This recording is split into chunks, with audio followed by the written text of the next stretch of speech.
Bonsoir à toutes et à tous, bienvenue dans cette nouvelle édition de l'actualité. Merci de nous choisir, installez-vous confortablement, les titres les voici. La nouvelle disposition sécuritaire incitant obligatoirement les passagers à dos de moto à porter des casques continue par susciter débat. Alors que certains citoyens se plaignent d'une spéculation des prix des casques, les revendeurs défendent le contraire. Nous étions sur le terrain, vous le verrez. Puis, mise en garde de l'Agence nationale de la météorologie, la petite saison des pluies dans le sud du Togo présage une situation préoccupante. De fortes pluies et des inondations sont annoncées. Au-delà de nos frontières, coup d'État au Gabon dans la nuit d'hier, mardi à ce mercredi, les résultats du scrutin présidentiel portant Ali Bongo à nouveau à la tête du Gabon sont annulés. Les institutions gouvernementales dissoutes et Ali Bongo sous résidence surveillée. Les détails sur la situation dans un instant. Puis au Soudan, visite diplomatique du chef de l'armée soudanaise, le général Abdel Fattah al-Burhan en Égypte. Abdel al-Fattah al-Sisi, le président égyptien, a confirmé le soutien de son pays à la sécurité du Soudan. Les détails à suivre. Voilà, c'est tout pour le sommaire de ce soir. Nous passons aux détails tout de suite. Rebonsoir et bienvenue. L'inflation au Togo a connu une hausse de 0,7% au cours du mois de juillet 2023. C'est les chiffres de l'Institut national de la statistique et des études économiques et démographiques qui l'attestent. Le rapport rendu public note que les produits de la consommation ont été déterminants dans cette hausse. Les précisions de Kofi Klégué. L'Institut national de la statistique et des études économiques et démographiques INSEAD a rendu public son rapport sur l'évolution des prix au cours du mois de juillet 2023. L'indice national harmonisé des prix à la consommation, INHPC, a augmenté de 0,7% au cours du mois de juillet 2023 par rapport à son niveau au mois de juin. Cette augmentation des prix est le résultat de l'augmentation de certains produits et services, au nombre desquels les produits alimentaires et les boissons non alcoolisées, dont les prix ont augmenté de 2,3%. Les produits de santé ont connu aussi une augmentation au cours du mois de juillet 2023, mais cette augmentation est seulement de 0,3%. L'habillement, y compris les chaussures, ont aussi augmenté de 0,1%. Les meubles, les articles de ménage et d'entretien courant du foyer ont connu une hausse estimée à 0,2%. Selon l'indice national harmonisé des prix à la consommation de l'INSEAD, les produits de consommation ont été plus contributifs dans cette hausse des prix. Les tubercules et les plantains ont augmenté de 30,3%. Les céréales non transformées ont connu une augmentation de 5,5%. Les légumes frais et les autres fruits frais sont augmentés de 5,3% et de 9,7% respectivement. En revanche, les prix des fonctions de consommation, le logement, l'eau, l'électricité et le gaz ont connu une baisse de 0,6%. Par ailleurs, le niveau général des prix a une baisse de 0,2% sur le plan national au cours du mois de juillet 2023. La spéculation sur les prix des casques de moto au Togo est formellement interdite. Des contrôles seront renforcés sur toute l'étendue du territoire national et les contrevenants sanctionnés. C'est ce que révèle un récent communiqué du ministère en charge du commerce. Le point avec Bernard Canvi.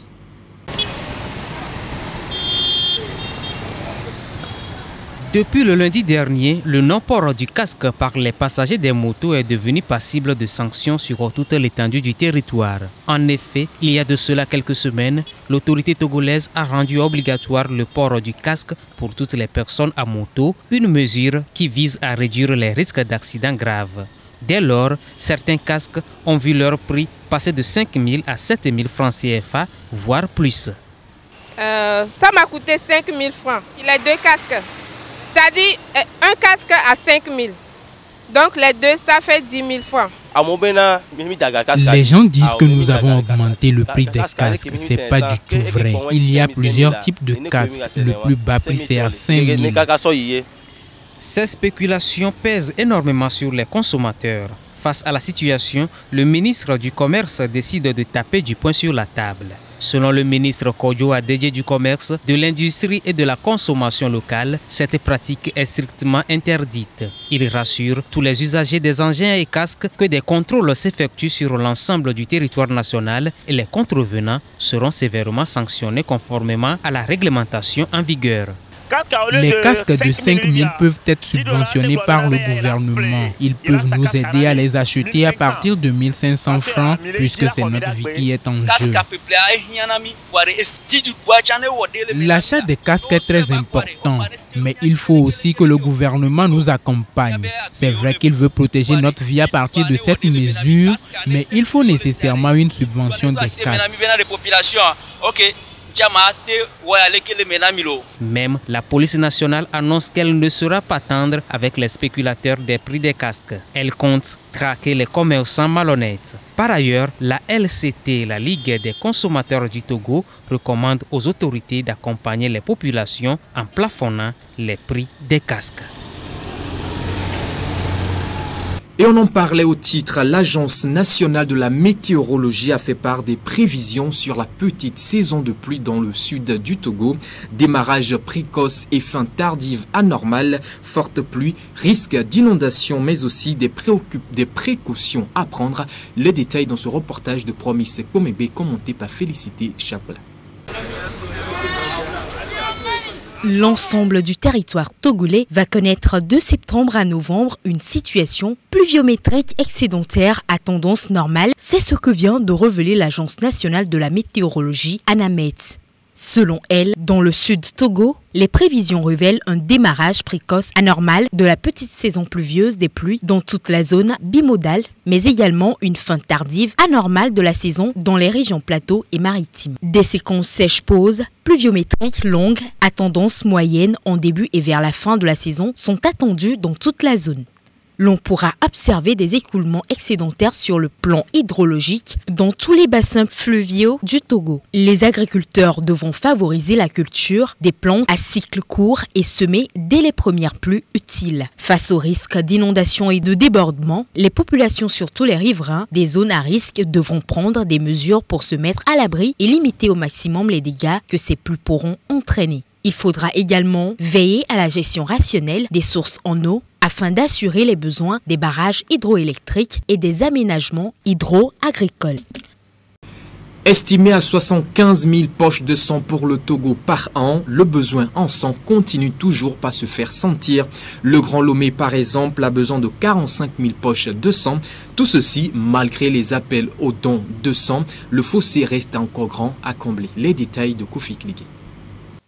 Malgré les multiples appels aux dons de sang pour sauver des vies en danger, le manque de sang dans les centres de santé ne connaît pas d'amélioration. La situation est toujours alarmante. Selon les universités sociales du Togo, dans les centres de santé, de nombreux individus ont un besoin urgent de sang pour survivre, mais n'en trouvent pas.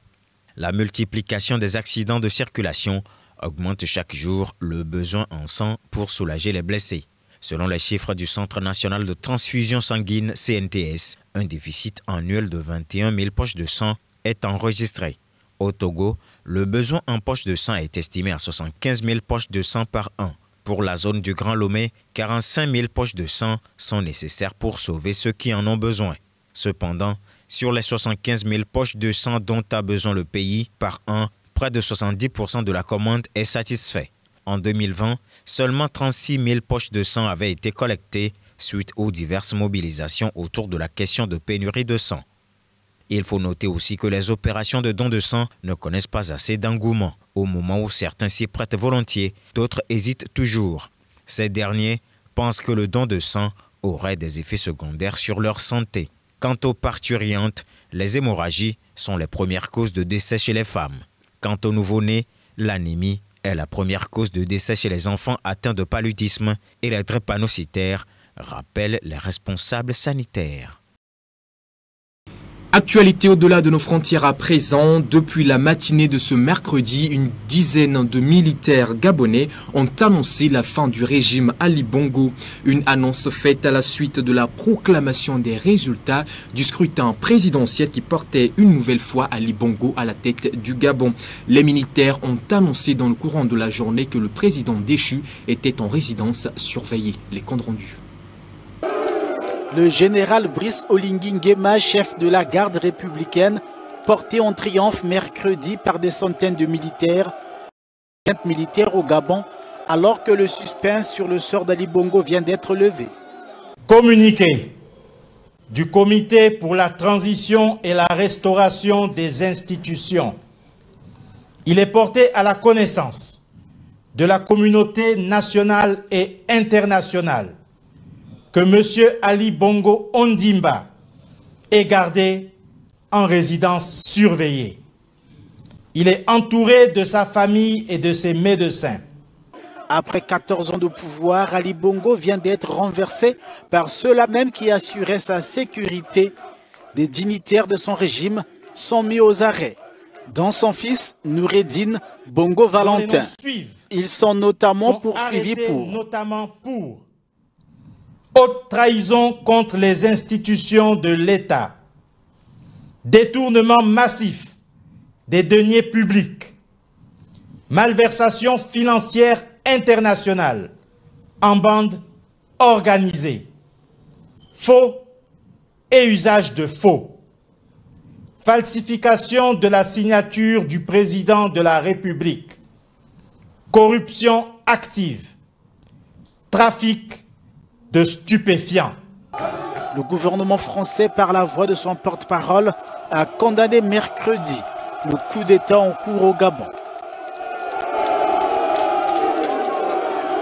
Quelle a donc été la réaction de la population gabonaise face à cette situation? Plusieurs citoyens, au rythme de multiples chants, de klaxons et de pas de danse, n'ont pas hésité à exprimer leur soutien aux militaires gabonais et saluer cette prise de pouvoir. À pied ou en voiture, certains d'entre eux scandaient la libération ou encore Bongo dehors. Regardez. Des militaires auteurs du coup de force en cours au Gabon contre Ali Bongo applaudis par des habitants de Libreville. Le réveil a été brutal et riche en rebondissements mercredi pour ces populations de la capitale gabonaise. Entre l'annonce de la réélection d'Ali Bongo au pouvoir depuis 14 ans et sa chute quelques heures après, des Gabonais sont sortis dans la rue pour adouber ceux qu'ils qualifient déjà de libérateurs. Des scènes de liesse sont au rendez-vous à Libreville et à Port-Gentil, la capitale économique entre autres. Ali Bongo, 64 ans, a été élu en 2009 après la mort de son père Omar Bongo Ondimba, qui avait dirigé le Gabon pendant plus de 41 ans. L'opposition a régulièrement dénoncé la perpétuation d'une dynastie Bongo de plus de 55 ans à ce jour. Pendant ce temps, cette situation de putsch inquiète particulièrement la communauté internationale. Plusieurs institutions sous-régionales et pays, à l'instar de l'Union africaine, l'Union européenne, les États-Unis, la Chine ou encore la France, ont condamné ce nouveau coup d'État. La France suit avec la plus grande attention la situation au Gabon où un coup d'État a visé mercredi le président sortant Ali Bongo, a déclaré la première ministre Elisabeth Borne mercredi à Paris devant les ambassadeurs. Une fois de plus, au cours de cette année, vous avez répondu présent et l'action du réseau diplomatique français a été marquée par la réponse à plusieurs crises majeures. Le coup d'État au Niger et désormais la situation au Gabon que nous suivons avec la plus grande attention. Le Conseil gabonais des élections venait d'annoncer la réélection d'Ali Bongo quand un groupe de militaires est apparu sur les écrans de la télévision Gabon 24 pour mettre fin au régime. Invité à commenter ce coup, Joseph Borrell s'est montré prudent. Les nouvelles sont confuses. J'ai appris la nouvelle tôt ce matin. Si cela se confirme, il s'agit d'un nouveau coup d'État militaire qui accroît l'instabilité dans toute la région. Je ne peux pas en dire plus car je n'ai pas d'autres informations, mais il s'agit certainement d'une question qui sera abordée. Avec la succession des coups d'État en Afrique, le 7e depuis 2020, Joseph Borrell appelle à redessiner la politique européenne en Afrique. Toute la région, à commencer par la République centrafricaine, le Mali, le Burkina Faso, le Niger et peut-être le Gabon, se trouvent dans une situation très difficile. Les ministres aujourd'hui, les ministres de la Défense, demain, les ministres des Affaires étrangères doivent réfléchir à ce qui se passe là-bas et à la manière dont nous pouvons améliorer notre politique à l'égard de ces pays. Il s'agit d'une question importante pour l'Europe. Jusqu'à sa réélection déjà très contestée en 2016, suivie de son AVC, puis sa longue convalescence ponctuée par un putsch raté en janvier 2019, Ali Bongo incarnait encore la longévité du régime. Et avant de quitter l'actualité au Gabon, retenez également que dans le courant de la journée, Ali Bongo a été aperçu dans une vidéo diffusée sur les réseaux sociaux. Vidéo dans laquelle, assise dans une chaise dans sa résidence, le président gabonais déchu appelle ses amis d'un peu partout dans le monde à faire du bruit pour son rétablissement. Le point. Le président du Gabon, Ali Bongo Ondimba, placé en résidence surveillée par des militaires à l'issue d'un coup d'État mercredi, appelle tous ses amis à faire du bruit dans une vidéo diffusée sur les réseaux sociaux.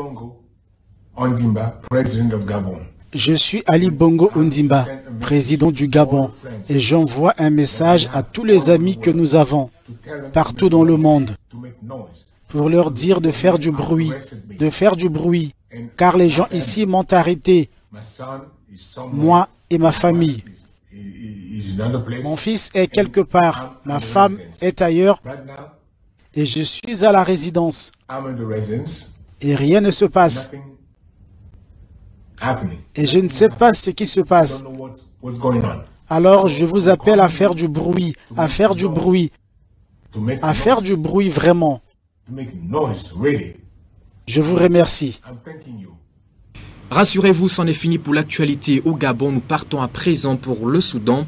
Pour une première fois depuis le début du conflit au Soudan, le chef de l'armée soudanaise, le général Abdel Fattah al-Burhan, s'est rendu à l'étranger. Mardi, il était en Égypte où il a été reçu par le président Abdel Fattah al-Sisi, a indiqué le Conseil de souveraineté au Soudan. Le compte rendu, le voici. Le chef de l'armée soudanaise était en Égypte mardi pour son premier voyage à l'étranger depuis le début de la guerre au Soudan. Le général Abdel Fattah al-Burhan a troqué son treillis militaire pour un costume cravate avant de s'entretenir avec le président Abdel Fattah al-Sisi à El Alamein, au nord de l'Égypte, où il a affirmé son intention de rétablir l'ordre constitutionnel. Nous sommes déterminés à mettre fin à la guerre et à cette tragédie. Nous, les forces armées, sommes engagés à mettre en place une véritable période de transition afin que le peuple puisse consolider l'État par le biais d'élections libres et équitables qui vont permettre aux Soudanais de choisir leur prochain président. Les deux dirigeants ont abordé les manières d'assurer une aide humanitaire au peuple soudanais ainsi que les efforts visant à régler la crise dans le pays, alors que les combats à Niala, deuxième ville la plus peuplée du Soudan, s'intensifient depuis ces derniers jours. Les forces armées soudanaises sont des forces nationales et n'ont aucune volonté de s'accrocher au pouvoir. Elles ne cherchent pas à continuer à diriger le Soudan. La récente sortie d'al-Burhan de son QG à Khartoum alimentait les espoirs d'une sortie de crise négociée, mais lundi, il a appelé à se concentrer sur la guerre plutôt que sur des discussions avec des mercenaires. Point final à cette édition, mesdames et messieurs, merci à vous de nous avoir suivis. Retrouvez l'intégralité de cette édition sur notre compte YouTube. D'ici là, portez-vous bien. On se retrouve demain. Merci et bonne suite de soirée.